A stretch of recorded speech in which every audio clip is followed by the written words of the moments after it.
deu certo.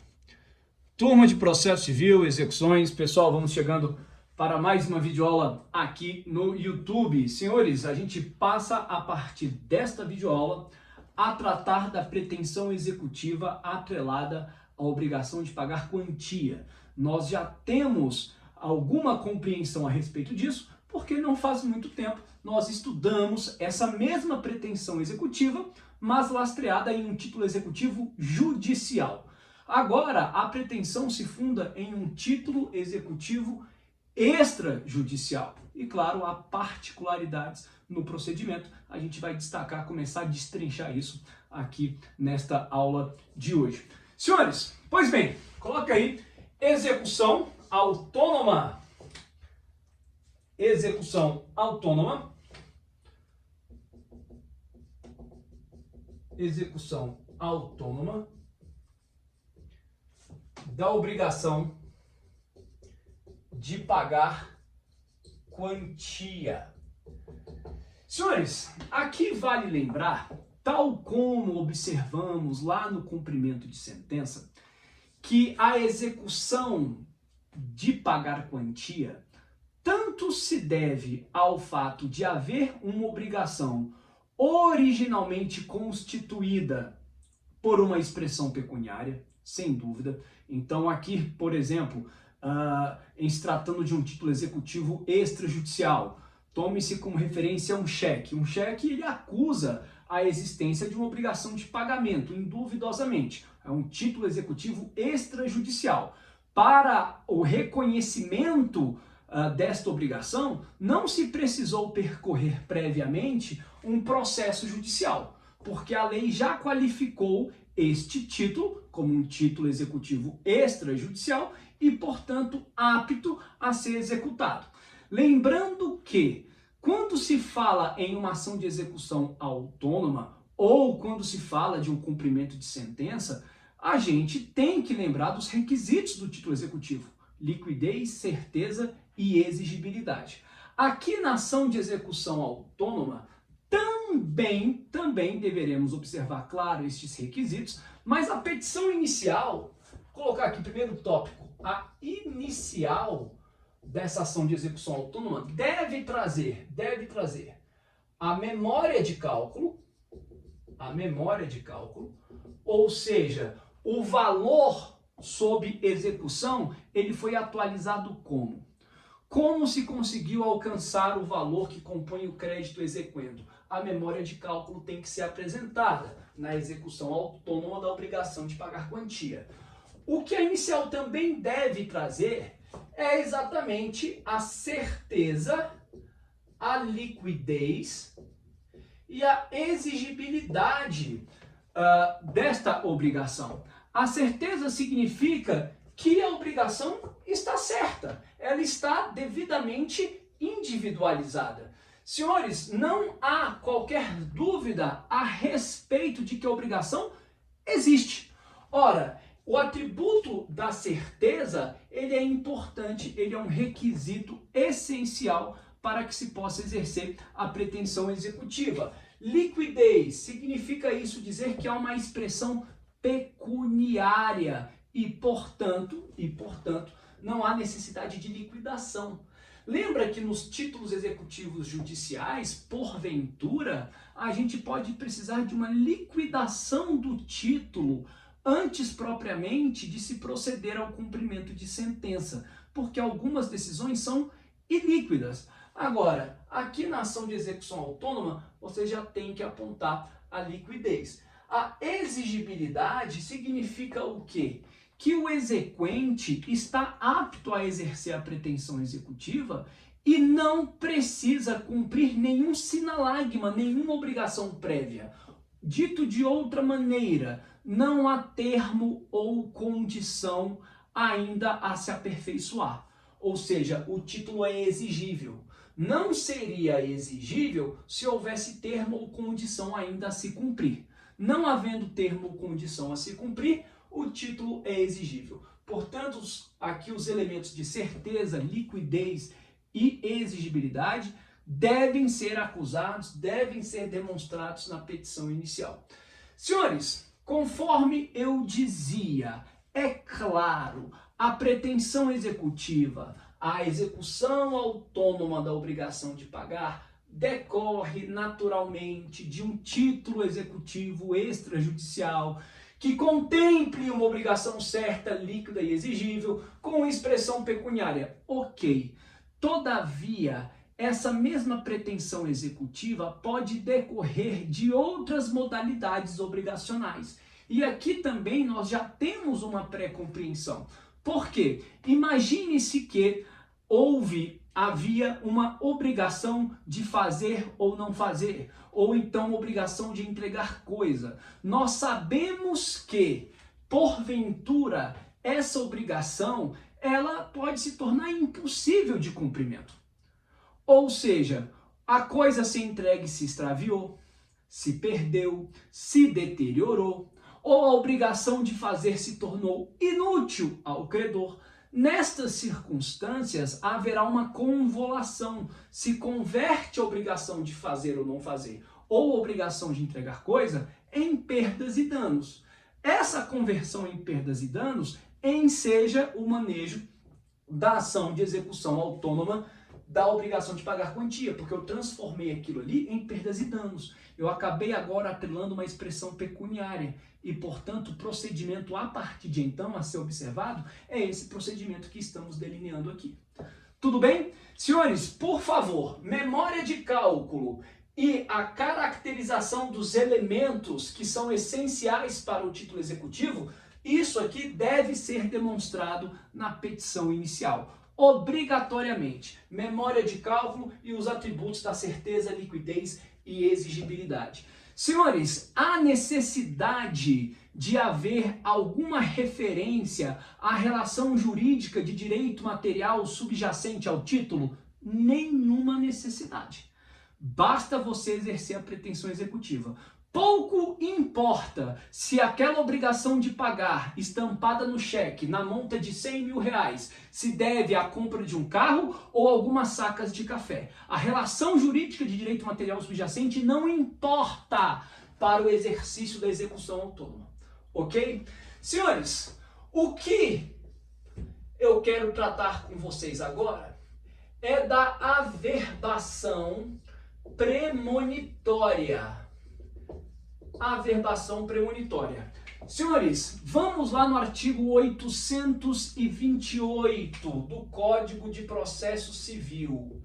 Artigo 828 e parágrafos. Parágrafos de 1º ao 5º. Parágrafo 1º, parágrafo 2º, parágrafo 3º, parágrafo 4º e parágrafo 5º. Vamos abordar estes dispositivos. Senhores, a averbação premonitória ela pode ser requerida na petição inicial. Pode ser requerida na petição inicial. Não se trata, friso, insisto, repito, não se trata de uma obrigação do exequente. Não se trata de uma obrigação do exequente, mas uma faculdade do exequente em já requerer na petição inicial a averbação premonitória, sem prejuízo, tome nota, de que possa fazê-lo posteriormente. Pode o exequente, em momento posterior, junto ao juiz da execução, postular a averbação premonitória. Mas estrategicamente é muito importante que o exequente, já na petição inicial, requeira a averbação premonitória. Por quê? Porque a averbação premonitória, tome nota, ela contribui para o princípio da utilidade da pretensão executiva, do processo executivo. Por quê? Senhores, o código não vai falar em averbação premonitória. Ele não fala, ele não explora, ele não traz esse nome premonitório. Ele vai falar em averbação. Vamos entender a lógica disso.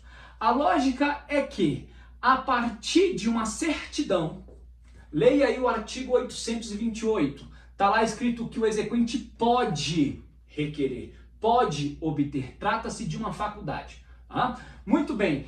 A lógica é que a averbação premonitória, ela consiste na apresentação de uma certidão junto aos órgãos de registro dos bens. Ou se tratar de um automóvel junto ao órgão de trânsito competente, se tratar de um bem imóvel no cartório de registro de imóveis, senhores, a apresentação dessa certidão junto ao órgão de registro promove uma averbação junto à inscrição, junto à matrícula do bem. Ora, mas por que essa diligência? Essa diligência tem suma importância. Deixa eu apagar aqui esse quadro. Hoje eu estou gravando aqui a nossa aula do escritório. O quadro é menor, mas não tem prejuízo não.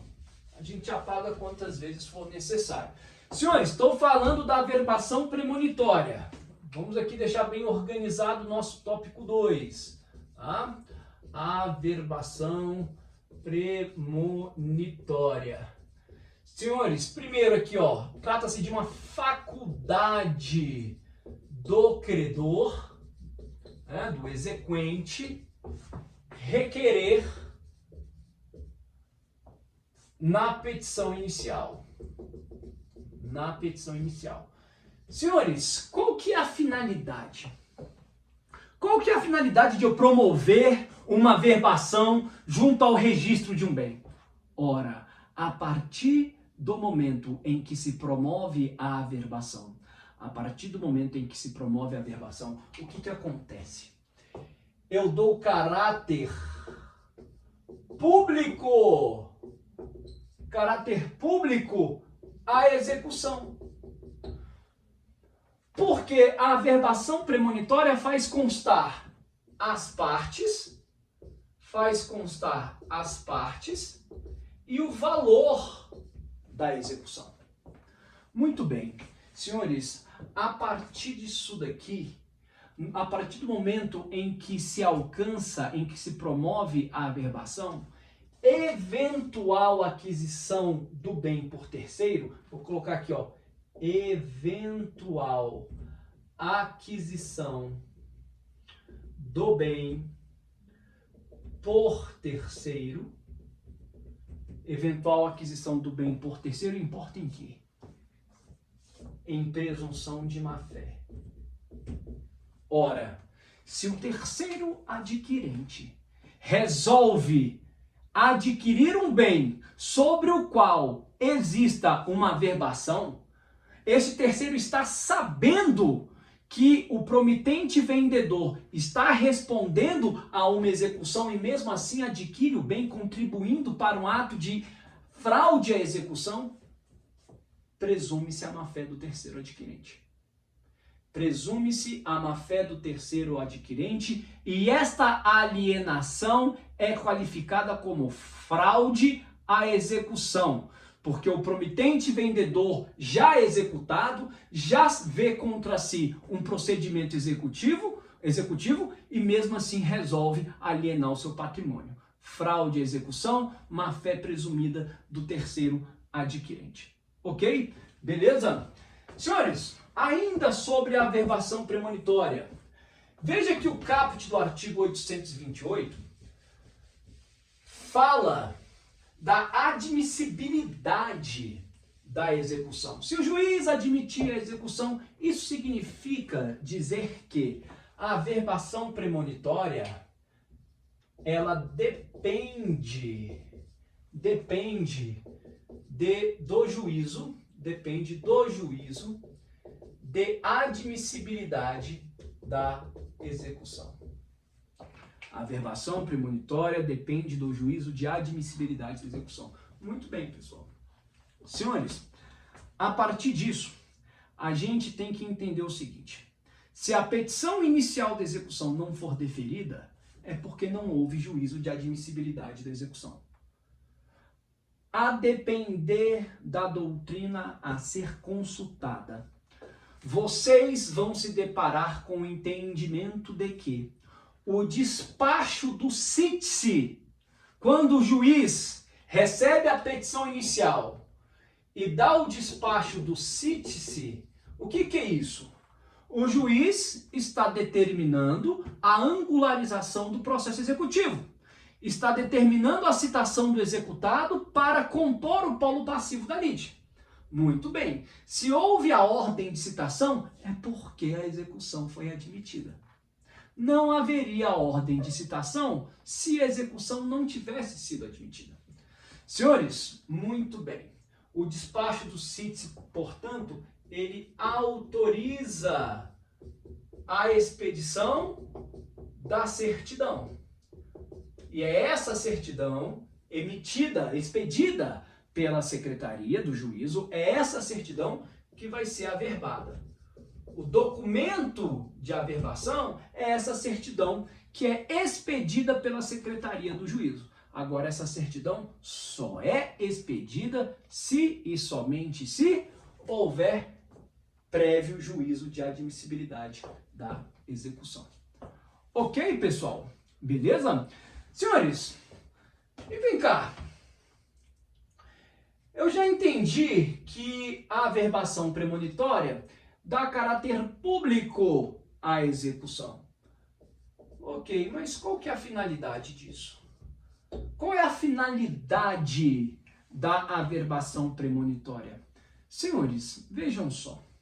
A partir do momento em que se promove a averbação premonitória sobre o registro do bem, isso inibe, adverte potenciais interessados, potenciais terceiros adquirentes, a não avançar com o negócio. E ao não se avançar com o negócio, você protege aquele bem que, porventura, pode responder à execução. Ora, isso contribui, portanto, repito, já havia falado isso anteriormente, para o princípio da utilidade da execução. Ora, se aquele bem, sobre ele recai a averbação premonitória, aquele bem tende a não ser alienado. Isso garante, aumenta as chances de penhora sobre aquele bem. Então, a averbação premonitória separa o bem, resguarda o bem para as medidas constritivas. Tome nota, a averbação premonitória, ela resguarda o bem para as posteriores medidas constritivas, de sorte que, mesmo uma eventual alienação, ficará marcada como fraude à execução, presumindo-se a má-fé deste terceiro adquirente. Senhores, a partir do momento em que a averbação premonitória, portanto, é promovida sobre o bem, a gente tem que ter a inteligência de perceber que o exequente pode ter procedido à averbação em inúmeros bens. Ora, eu tenho os bens, 4 bens, A, B, C e D. E sobre os 4 bens eu promovi a averbação premonitória. Posteriormente, em uma fase mais avançada do processo, eu opto pela penhora do bem C. Entre os 4 bens sobre os quais recaíram uma averbação premonitória, o bem C foi escolhido pelo exequente para penhora. A penhora é uma medida constritiva. Pessoal, muito bem. Parece que a averbação premonitória contribuiu realmente para a utilidade da execução. Chegou o momento da penhora e o bem está lá, passível de ser penhorado. Se não houver nenhuma resistência pelo executado, alegando, suscitando uma eventual cláusula de impenhorabilidade, e nesse sentido eu remeto os senhores ao material compartilhado de apoio, lá atrás no semestre, um material atualizadíssimo de jurisprudência sobre penhora e impenhorabilidade. Veja, a averbação premonitória, ela resguardou o bem. O bem não foi alienado. Pois bem, agora há uma medida constritiva que recai sobre aquele bem. O bem se torna agora, ele foi penhorado. E o que acontece com os outros 3 bens que também sofreram a averbação premonitória? Senhores, primeiro, se o bem penhorado, este bem C, esse bem penhorado, ele por si só já responde à execução, então não há necessidade de penhora sobre outros bens. Se eu tenho uma execução de 100 mil e aquele bem vale 100 mil, ou vale 110, ou vale 120, então aquele bem, por si só, ele já dá conta de suportar a execução. Aí você pergunta, professor, mas eu posso penhorar um bem de valor maior do que o da execução? Pode. Se o exequente, porventura, penhora um bem no valor de 120 mil, mas o seu crédito é de 100, basta que esse exequente vá lá e indenize o executado em 20 mil. Não tem problema nenhum. Tá? Eu tenho um crédito de 100 mil e penhoro um carro de 120. Eu pego os 20 mil do meu bolso e indenizo o executado. Senhores, se aquele bem penhorado por si só já é suficiente para suportar a execução, convém os senhores considerarem que não faz sentido algum que os demais bens permaneçam com a averbação premonitória. Ora, até o momento da penhora, a averbação premonitória cumpriu o seu desiderato, cumpriu o seu objetivo. Resguardou o bem para uma eventual medida constritiva, contribuindo para a utilidade da execução. A partir do momento em que eu já penhoro o bem, os outros bens sobre os quais recaiu a averbação premonitória, agora não precisa mais. Eu vou prejudicar o executado em demasia, sem qualquer utilidade. É obrigação do exequente. O código fala em promover o cancelamento da averbação premonitória. Cuidado, a letra da lei não é muito fiel ao que deve ser entendido. O que o código quer dizer, nos adverte a doutrina, é que o exequente deve requerer o cancelamento no prazo de 10 dias. Não que o cancelamento efetivamente se dê dentro de 10 dias, mas o exequente deve comprovar junto ao juízo que já requereu o cancelamento. Ele tem 10 dias para fazer isso. Se não o fizer, o juiz pode fazer de ofício? Pode. O juiz pode determinar de ofício o cancelamento das averbações premonitórias sobre os outros bens que não foram penhorados, sob prejuízo indefensável ao executado. Não se quer isso. Afinal de contas, a execução se perfilha também sob a orientação do princípio da menor onerosidade para o executado. Não há sentido algum em que os outros bens não penhorados permaneçam com a averbação premonitória. Quando o exequente promoveu a averbação premonitória, ele teve que informar o juízo a respeito dos bens que foram averbados. Por isso que o juiz tem conhecimento a respeito de quais bens foram gravados aí com essa averbação. E por isso que o juiz de ofício, não o fazendo o exequente, pode promover o cancelamento.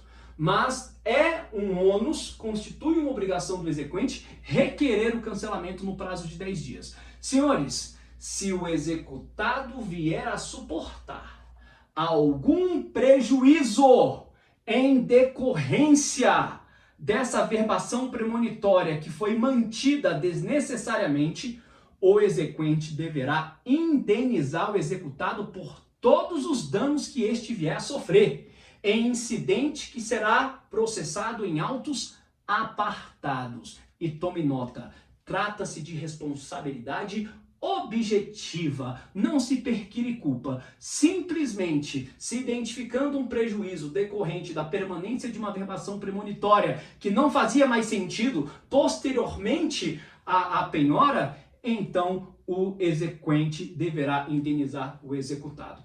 Senhores, esse prazo de 10 dias para promover o cancelamento conta-se a partir de quando? Aí o dispositivo, acho que é o parágrafo 3º, acompanhe comigo, o parágrafo 3º do artigo 828 vai falar o seguinte: formalizada a penhora, o prazo passa a correr o prazo de 10 dias para que o exequente venha promover o cancelamento da averbação premonitória sobre os demais bens que não foram penhorados. Leia-se requerer o cancelamento. Isso deverá ser provado junto ao juízo. Tudo bem? Ok, pessoal? Maravilha? Eu vou deixar o título dessa videoaula como ação de execução autônoma, obrigação de pagar quantia, parte 1. E aí eu vou deixar uma outra videoaula, parte 2, para a gente ter um desencadeamento lógico. Eu vou começar a explorar as condutas do réu a partir do despacho do CITSE. Que condutas se descortinam ao executado réu na execução, ao executado a partir do CITSE? Aí a gente vai ver que o executado pode promover o pagamento no prazo de 3 dias, se o fizer será agraciado com a redução à metade dos honorários advocatícios, ele pode se manter inerte, ele pode opor os embargos do executado. A gente vai estudar tudo isso, perfilhar um desencadeamento de atos para a gente ter uma compreensão melhor do procedimento em si. Beleza? Pessoal, maravilha! Ficamos por aqui nesta videoaula e vamos avançando aí com segurança na nossa matéria. Beleza? Até a próxima. Obrigado!